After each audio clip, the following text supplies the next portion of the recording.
Is your brand never finished? I ask that question because I fundamentally believe, and when I go to work every day, I believe that today is an exciting day. And that wouldn't be true no matter what you do. I think as marketers and social media practitioners, every day is especially exciting for us for a simple reason. And that is that you're in the business of changing potentially everything or anything that you want. As social media practitioners and as marketers, we're professional persuaders. We create culture, we change the way people think, we change the way people act, we change the lineage and legacy that the businesses we work for will have. Just some examples, and I'll touch on all of these today. When I say you could change everything, I mean big stuff. You could redefine how people see an entire continent. You could save lives before they're ever on the line. Or you could do something like change traffic patterns in an instant. All of this is within your grasp, depending on how you use the channels, the strategies, and the ideas that are all within you. So being a social media marketer is an exciting place to be. I don't see it as just being professional social strategists. I think that kind of undersells the opportunity that we have. At the end of the day, you're professional change makers. And the difference between going back to the office on Monday and being a professional social strategist and being a professional change maker are two very different things. And it's really a matter of mindset and your own ambition. The best times in my career and the most satisfying times have been when I've landed in the place of professional change maker. So let's talk about what it takes to get there. My name is Ben Grossman. I work as an SVP Group Strategy Director at FCBGlobal in our New York office here a few blocks away. And what I love about my job is that clients are coming to me and us asking for just that change. And it's up to us to think about how to move them from where they are today. Maybe people are indifferent about the brands, maybe the brands are stuck, maybe people feel negatively about the brands, and help to move them forward. And at FCB, essentially we just have one mission that everything's focused on. And that is the title of today's session. It's to create ideas, to build ideas that are never finished. Now, I understand that that's not colloquial language that immediately makes sense. So when I talk about never finished, what I'm really talking about is creating ideas for brands that are equity building and legacy making ideas. I'm talking about making this thing called brand that's essentially just the creation of a bunch of stuff that we as marketers make and giving it meaning. Not just for one generation, but for many generations, sometimes for decades, sometimes for centuries. Never finished is a way of talking about ideas that inherently don't have an end, because the people who's receiving the ideas are waiting for more. Because when you talk about the idea with them, they can see the future. And because when they see one of these ideas, they're never finished interacting with it. So just to give you a few examples of what never finished can do for brands, one of our clients, Clorox, seems so simple, right? At the end of the day, it's bleach. But with a never finished idea, you can go from being a bleach company to championing a cleaner world where people thrive. Levi's. Put simply, you could be jeans, or you could become a promoter of authentic self-expression. Or Lincoln Financial. You could be a financial services company, or you could be helping to show love through responsibility to those who we love. Each of these three things essentially show the difference. If you were just a social media practitioner, you might be sitting around thinking about how to express bleach, jeans, and financial services through the tools that we have at our disposal. But backed by a never-finished idea, all of a sudden these brands and their roles in the world and their roles in people's lives become much bigger. And that is really at the crux of what never finished means. People can be finished thinking about bleach or learning about bleach. I know it's hard to imagine, but there are a limit to the number of things that bleach can do. But people are never finished hearing about a cleaner world where people thrive. That's something that they'll need to hear about throughout their life. People can be done buying a pair of jeans or maybe even done with a particular jean brand. But people will never be finished expressing their authentic selves. And people can be done with financial services. Certainly after the last recession, many people were. Or maybe you got what you needed from the financial services company already. But people are never done showing their responsibility for the people who they love in their life. So never finished really starts with a fundamental belief. And that is that no matter what the brand is that you work on, no matter what company happens to employ you today, you have an amazing opportunity to be a change maker. It's a fundamental belief that with the right creativity, with the right never finished idea, every single brand has enormous potential to impact people. For stagnant and lost brands that you may be picking up at a time in their history when they're at a low or at a moment of irrelevance, a never finished idea can help the brand gain new direction. And for thriving brands, a never finished idea, placing it in a context of relevance for people, is something that can be like rocket fuel for the brand to continue to grow faster. So never finished starts with that fundamental belief that every brand is an opportunity, but it also starts with a fundamental question that I find helpful to ask myself every day. And that is this: what will you change today? Not what will you post today, not what will you get approved today, not what will you do with that comment today, but fundamentally, what will you change today? In other words, what difference will you make? And there are so many things out there, right, that we could change. And certainly as social media professionals, there are a lot of things out there that we're challenged to change constantly.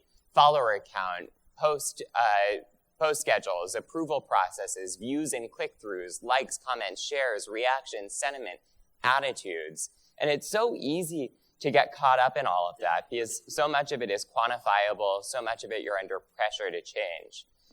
But out of all of the things that you could change, there's one thing that matters the most, and that is changing people's behaviors. Because at the end of the day, no business is going to thrive because they have likes, comments, and shares. No business is going to thrive because the sentiment is through the roof. And no business is going to thrive based on the number of followers they have, especially when they're increasingly out of reach without paying to reach them. What matters most at the end of the day is that you've changed people's behavior. You've persuaded them to act differently in a way that's beneficial to the business that you represent. So that should lead to a second, maybe less fundamental question, given that we're at this specific summit, which is, okay, I get it. I'm a professional change maker. That sounds really exciting and feels out of reach. How can social strategies really do that? How can they change behavior? So I have essentially 3 lessons from the battlefield of working with brands to talk to you about what we're seeing at FCB today, working across a lot of different brands in terms of social strategies that are working and how they can actually land in a place that they change behavior. So I'm going to talk to you about 3 never finished mandates that we have that hopefully are helpful lessons and points of inspiration for you to take back to the office on Monday. The first thing I'll talk about is chasing behavior, not engagements. And the reason I start here is because it's probably the fundamental flaw in the social strategies that I see our clients coming with before we've worked with them. And that is that because engagements are so easy to track and so addictive, right? The platforms serve them up to you so that you feel like you constantly need to chase them. They talk about your top performing post, and really what that means is the most engaged with post, not the one that changed the most behavior for your business. So you end up in a landscape when you're chasing engagements, not necessarily behavior that matters. And the reality is, as we all know from being consumers and also from being social media professionals, is that there's one type of post that will always win. And that is a cute puppy post. This one happens to be an especially brilliant piece of content put out by one of my favorite feeds, the Dodo, that just tells cute animal stories. And honestly, it's amazing what happens from an engagement perspective. Millions of views, hundreds of thousands of shares, millions of reactions, many of them on this emotional video, crying reactions. But at the end of the day, any brand could put out this piece of content and capture people's attention and imagination as to what's happening with this puppy. For those of you wondering, this dog happens to be guiding humans to save its litter of puppies in a collapsed building. It's very compelling. But if any brand posts this, it might get a ton of engagement, tons of likes, tons of comments, tons of shares, maybe 46 million views like this video had. But will it have changed behavior in a way that was productive for the business or brand that posted it? Probably not. In other words, we could all fill up our social calendars with things that are engagement bait and show great numbers that are through the roof, just do puppy videos. But it won't always win for your business, though it will always win in terms of engagement rate. Because the reality is that views don't necessarily equal value.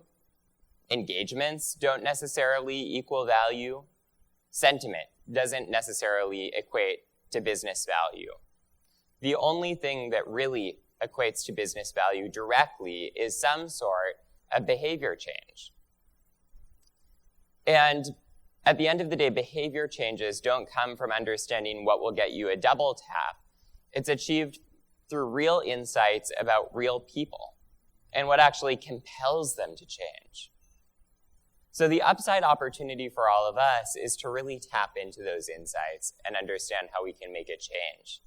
I want to share with you guys one story from one of our clients at FCB, which is the Food and Drug Administration. It's a government account. And they've had a campaign for a long time that we've worked on for just as long called The Real Cost. It's an anti-smoking, anti-vaping, cigarettes, chew tobacco campaign. And for the FDA, their reason for being and their reason for marketing, their reason for using social media to reach people is all about just this, changing behavior. And they set out with a goal, which was to prevent 300,000 people from ever smoking a cigarette. So they're literally in the business of saving lives. And we talked to them about not just chasing engagement and instead to think about behavior. And one of the things that we confronted along the way was the prominence of chew tobacco, which if you live in a coastal place sounds pretty far out, but if you live in the middle of America, you know is a rite of passage for many teenagers. And we know how bad chew tobacco is for people, right? It has extremely dangerous and deathly consequences. Yet in rural culture, it's kind of a rite of passage for teens to try dip. So when we thought about that, we also thought about this. Rural teenagers who are tempted to try dip are just like all teenagers. They're extremely curious beings, trying to learn everything they can about a world that the internet has opened entire access up to. So we said, instead of chasing engagements on social media, likes, comments, and shares, posting things that are easy to engage with and love and comment on, cute puppy videos basically, what if we use some reverse psychology and actually dared them not to learn more about our brand? What if we kind of did the opposite of what people would expect from a brand and instead had a bit of an anti-call to action, which we called Don't Search It?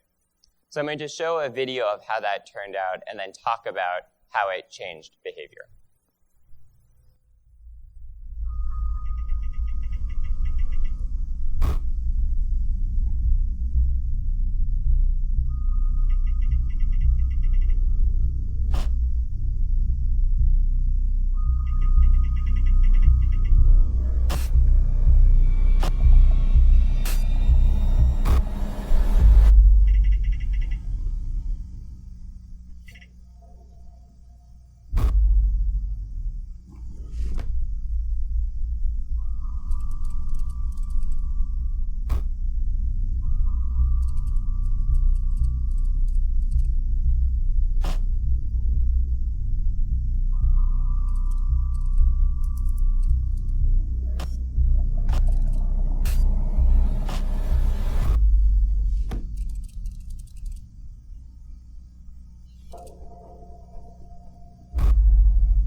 So I guarantee you that this was not one of the most engaged with posts that the Real Cost campaign has ever put out. In fact, people didn't engage with it through likes, comments, or shares. They didn't share it with their friends. It kind of mortified people. And that's exactly what we wanted. The other thing that it did, though, was pique their curiosity. It changed their behavior. From going through life accepting that doing dip was part of a rite of passage to a place where they went down a relatively gruesome, as you just saw, rabbit hole of their own research to learn themselves about what the consequences of chew tobacco was. And the result, you'll notice, we don't manifest as simple like shares or reactions of some sort. We actually looked at what behavior we were able to change as a brand. And what we saw was that we changed behavior quite a lot. 165% increase in daily search impressions for the keywords that we were suggesting that people, in fact, not search. A 3 times lift in search sustained over 6 months, and it's still going on. And finally, this campaign in total, the Real Cost campaign, has prevented over 348,000 kids from ever starting with tobacco. So we've exceeded our goal of 300,000 at this point. So when I say that our jobs are exciting, I say it because of statistics like this. Literally, we weren't able to just change the number of posts that we put out or the reaction to those posts or the engagements, but we chased a real behavior and we got a real result. And that real result was nothing to sneeze at. It was literally saving lives from being ended because of chew tobacco. So that's mandate number 1 in terms of modern social strategy, which is to chase behavior, not just engagements. The second mandate we talk a lot about is more of a modern part of social media, and it has to do with how all the platforms have changed. You know, for a long time, organic reach was a given, and we just posted and people saw, and then we decided whether we liked what they saw and how they reacted to it or not. And then as paid social was on the rise, we had to start paying to boost those posts and get them seen by people. And today, that's still part of the world that we live in as social media professionals. On most platforms, we're still thinking about essentially boosting or putting money behind posts to get them seen by more people. And the reality is that across most of the mature social platforms, just boosting posts is no longer enough. And I'll give you a really clear example of why. A couple of weeks ago, I live in New York, and I have a pair of low-top white sneakers that got very dirty on the streets of New York, no surprise. I love wearing low tops that are essentially the opposite color of New York, which is black, and they get ruined all the time. So I just did a simple Google search for some new low-top white sneakers. And then I just want to draw your attention to what happened thereafter. So this was within 3 hours of my initial search, I got served this Insta story from another brand offering me a pair of white sneakers that looked like exactly what I wanted. And then a few minutes later, I got this ad from another brand serving me another pair of pretty good-looking white sneakers. And then a few minutes later, I got this ad also serving me a pair of pretty good-looking white sneakers. And then this ad for white sneakers, and then this ad for white sneakers, and then this ad for white sneakers, and then this ad for white sneakers, and then that ad for white sneakers. And yes, there was a final ad for white sneakers. I'm still getting served the ads for white sneakers. And the amazing thing about this is look at the timestamps up in the upper left-hand corner. I searched at 2 p.m. The first ad was at 5:38, 5:41, 6 o'clock, 6:02, 6:03, 6:03, 6:05, 7 o'clock. So, is it enough if you're a commerce brand to have already decided a month before what you're going to post and then put money behind boosting your posts? Or do we have to start thinking a little bit differently about what it means to be a social media strategist? Because social is now a media channel, and a very big media channel, and a very effective media channel at that. Highly, highly mature in terms of reaching people with the right information at the right time. So what I think this specific anecdote says is that we have to stop thinking in terms of linear post calendars or initiatives that are pre-planned on platforms and start to make sure that on behalf of the brands or companies we work for, we're thinking about systems that get our brands seen at the right time, in the right ways, by the right people. And this is obviously not just a matter of boosting a post. It's a matter of having not just the white sneakers ready to go, but every color of sneakers and every other product this company has, and having it ready to be blasted off as soon as I show purchase intent for that particular item. And interestingly, though I've only featured the ads that I got for white sneakers here, there were brands that broke in with colored sneakers of various types. And those posts were not as relevant to me. So when it gets down to the granularity of, does the color of the sneaker in the image actually matter to the end user? Absolutely. I was searching for exactly this product, and all of these brands got it right, and select other brands got it wrong. So in order to begin unlocking some of the possibilities, I think it's helpful to look at where some of the biggest opportunities lie. And we're lucky that so much of the usage base is concentrated on Facebook and by extension, Instagram too. So what I'd suggest is just get really serious about using all of the data and targeting that's already at your fingertips. This is an infographic that one company put together just to give an overview of all of the different targeting parameters that you can already do on Facebook and Instagram. And just by browsing, not just demographics, but also other components of what you can do on Facebook and Instagram, it will already start to give you different ideas about how you can find a role for your brand.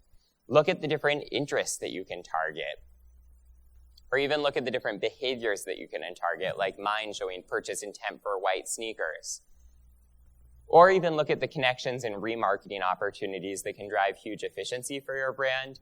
But if you start by thinking about the data and the targeting that's at your fingertips, it might lead you to new brand opportunities that can help you think as part of a system of behaviors rather than a series of posts that are going out. And the other thing that's really important along the way is to never stop listening. And I'm not just talking about listening to people who are already on your platforms talking to you or already talking about your brands out in the world. Keep listening for ideas for how your brand can come in, not just with a post, but with a larger movement that will get people talking because everyone's talking. What I like to say often to our clients is that data can rarely tell you what to do next, but it should definitely inspire you to decide what to do next. And if you take that mindset and take what you know about your brands and companies and apply it to the world of data and targeting parameters that are out there, you'll come up with some pretty surprising results. One of the clients that we work with at FCB is called Black and Abroad. It's a travel organization that encourages people who are Black and interested in traveling to go to places they might not otherwise. And one of the things that we saw from an insights perspective and a social conversation perspective was that oddly this phrase, "go back to Africa," was rising in prominence again. It was coming from some of the top leaders in our country, talking about people going back to where they came from, and a shocking number of people every day were using this derogatory suggestion to talk to people of color about going back to Africa. And when we saw that there was a surge in people posting that ignorant sentiment online, we didn't just write a post about how it was wrong or write a post trying to educate people about what to do instead. We saw a huge opportunity to target people and to actually displace the hate instead of trying to educate them out of it. I'll play a video and then we'll talk about the behavior that we changed. In the 400 years since enslaved Africans were first brought to America, we've been told to go back. Quote, they should get back on a ship and go back to Africa. That we don't belong. Why don't you go back to Africa where you belong? Go back to Africa! Told by elected officials. Go back to Africa. Told more than once every 3 minutes online. But what if we could tell a different story about what it means to go back to Africa?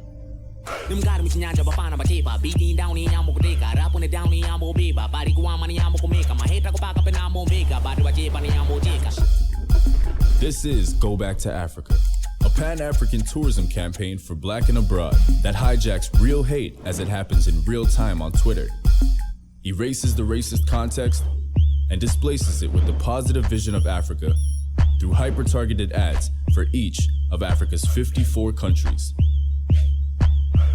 But we had another problem. For Black people to want to go to Africa, we need to be able to see ourselves there. And most of the people who appear in mainstream travel imagery are white. So we developed an algorithm that pulls hundreds of thousands of travel images from Twitter, Facebook, and Instagram, uses Google Vision AI to find the ones likely to contain Black travelers, analyzes and tags the content, and pulls them into gobacktoafrica.com, a first-of-its-kind socially sourced content platform of aspirational Black travel.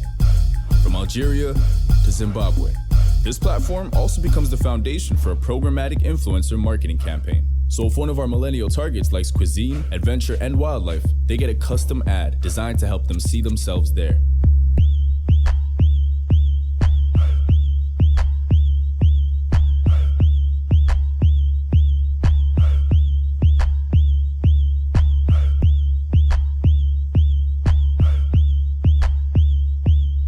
We can't just erase 400 years of hate, but we can take back what it means to go back to Africa. So I like to talk about tension a lot because the obvious solution to the problem that we were seeing was not this campaign. When we saw people using the phrase, go back to Africa, the average and kind of expected social media strategy might have been to create some educational posts, hashtag them with the same hashtags that were being used by people who hated, put them out on our platforms and see how people engaged with them. But when we really thought about this insight that the world was filled with so much hate and that, in fact, it was having a real impact on how people of color were traveling, we saw a much bigger opportunity to do something that was filled with tension because it was unexpected. And usually things with tension get attention from people. So when I talk about us being change makers, what I mean is that our opportunity wasn't just to send people abroad who happened to fit the demographics that we were trying to reach. We were actually able to change the way people thought about the continent and then change the way that they plan their travel as well. Go Back to Africa was an effective way of not only neutralizing the immense hate that was online, but also getting a 60% increase in Black and abroad's travel bookings among their target audience. It was also a way to double the searches for our brand, to get an 88% increase in interest visiting Africa from people who saw our social media posts that were repurposed from haters, a way to get 89% of our audience to get people to reclaim this phrase, go back to Africa. And it was a way for 92% of people to feel like they now know more about what Africa actually has to offer. So, go well beyond boosting posts. Think about what your reaction can be to what you're hearing, to the data that's available to you, and put it to use, not only for your brand, but ideally for the world too. Third mandate, do something worth posting about. Something that we talk with clients about all the time is that we spend so much time thinking about what we should post next, working in editorial calendars or content calendars like the one on the screen. And the reality is that there's nothing less likely to start an actual conversation than a spreadsheet. There's nothing less inspiring, and there's nothing less conversational, which makes it amazing to me and us that we're so reliant on these spreadsheets. And I'll tell you right now, the idea for the real cost for the FDA, the idea for Black and Abroad with Go Back to Africa, did not come out of us sitting with a spreadsheet trying to fill in cells. Do something worth posting about is realizing that, and I took liberty since it's October and close to Halloween, it's about realizing the devil inside spreadsheets and content calendars. and giving ourselves room to break free from these that can often feel like the mechanics that we're responsible to, and getting some distance to come up with bigger thinking. A lot has changed over the past 7 years. Back in 2012 at FCB, we were responsible for a campaign called the Daily Twist. It was for Oreo. And it was one of the first big idea social posting campaigns out there. It launched with a fairly viral post that was very controversial at the time, where we posted a Pride Oreo cookie during Pride Month. And we basically spent 100 days out of that year celebrating Oreo's 100th anniversary on the earth.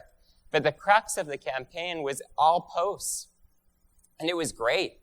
It led to some of the best results they had ever had, to millions and millions of dollars of earned media. They snatched headlines constantly. They saw a 5% sales lift. It was a really successful campaign. But Daily Twist was predicated on a world where posting was special, where not all brands were posting something relevant and responsive every day, where organic reach was something that we could expect, not eke out a minor 4 or 5% on. And it was a world where a brand thinking enough to create a new piece of content for 100 days was exciting enough to get all of those headlines you see at the bottom of the slide. That is no longer the world that we live in. This campaign would not work the same way today. But what hasn't changed over the last 7 years is the importance of word-of-mouth marketing. Deloitte recently did a study to look at how important word-of-mouth is, and what they saw is that it's a highly influential decision lever for 36% of people when it comes to friends and family offline, 18% of people when it comes to advertising, just 17% of people when it comes to their social media circle. And I put this chart up here as a reality check to say that when we talk about the power of word of mouth, it's not word of mouth through social posting. It's mostly word of mouth through offline interactions that people have with each other. And if you're leaving those conversations that people have offline on the table, you're almost halving the impact that you can have. It's about 50% as potent. So if we know that word of mouth is really important, the next thing to consider is something that we may tell ourselves, which is that, well, social media conversation online ultimately equates to that word of mouth conversation offline. And in fact, what researchers in the Journal of Advertising Research have found is that that is dead false. There's almost zero correlation between online chatter and offline chatter. In other words, just because we get people talking online does not mean that we've gotten people talking about our brands offline, which means that we're leaving a lot on the table. So the question then becomes, instead of thinking about what to post next, is it time to think about what the brand can do next that's actually worth posting about? Instead of thinking inside out, what can we put out into the world next that people will find relevant? Think about what you can do in the world that actually would get people to post about because they're already talking about it offline. Think about it from an outside-in perspective. And what we find with our clients is that sometimes there's such a focus on the daily post and filling out that spreadsheet that we looked at a few minutes ago that we forget that what really matters to people, what really triggers conversations, is not the same thing that gets you a double tap. What really gets people talking is when your brand does something in the world that is worth talking about. We're fortunate enough to work with a really fun brand, Burger King, which, as probably everyone here knows, is in fact not as big as McDonald's. And we know that, and we're fine with that. In fact, we're outnumbered by McDonald's about 2 to 1. But we said, what could we do in the world that's worth talking about having to do with that? Could we turn our greatest weakness into our biggest strength on a shoestring budget?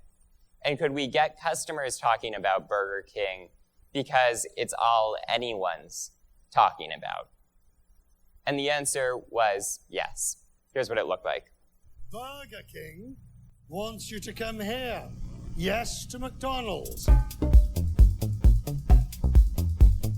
Burger King is trolling its fast food rival with a promotion available through the Burger King mobile app. Yeah, but there is a small catch. So I saw this Burger King commercial where you could get a Whopper for a penny. Only if you open the app while you're at McDonald's. That doesn't even make sense.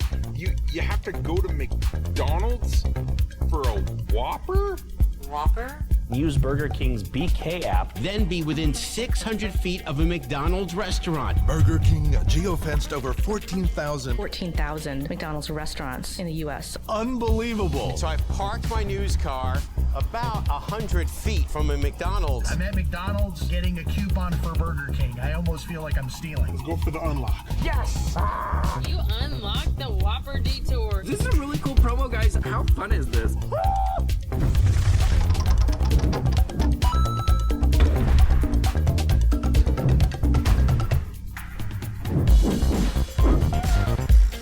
That's crazy. Nice. That's so horrible. That's funny. This is an amazing use of technology to get consumers out of a rival store and into your own store. Can you do a Whopper Jr.? They probably could make that. It wouldn't be as good as Burger King would, to be honest with you.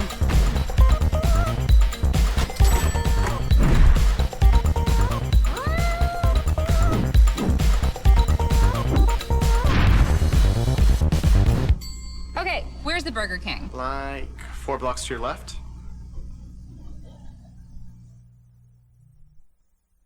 You can change anything. Even when it seems like the odds are insurmountable. We were able to change behavior for Burger King so that this was all anyone could think about and order from every time they passed their biggest competitor. We turned their entire footprint into an opportunity for ourselves. And it didn't just lead to tons of conversation, which it did, and tons of posting, which it did, and we were thankful for. It led to an ROI, a hard return on investment, of 27 to 1 in terms of what we put into this initiative. It led to a 2x increase in ongoing app-based sales after the promotion was over. It led to Burger King's best digital coupon promotion ever by 40%. It led to 3.5 billion impressions, which was worth about $40 million. And it led to 1.5 million app downloads from people who continue to order from Burger King today. In fact, the CMO of Burger King just said in an article he wrote about this initiative that there will be hundreds of millions of dollars of revenue to Burger King this year just from people who downloaded the app during the Whopper detour. So that's a reason to do something that's worth posting about instead of doing something that you're just ready to post or thinking about what you should post. And that's the last mandate. So just to review quickly, the 3 never-finish mandates for modern social strategists are to chase behavior, not just engagements, to go well beyond boosting posts, and to do something worth posting about. And the reason that I start the day so excited about this, and the reason that I think today is exciting is because today is the day that you're all going to get the tools to think about your jobs differently when you go back to the office on Monday. And what that will unlock is not just the ability to be social media marketing professionals. It's unlocking your ability to be professional change makers. And that's what's going to get you promoted. That's what's going to get your brands bigger and more profitable. And it's ultimately, if you do it right, what can lead to the most satisfaction for you too. So I'll leave you with one question, and that is, when you go back to the office on Monday and you come in, ask yourself, what will I change today? Thank you all.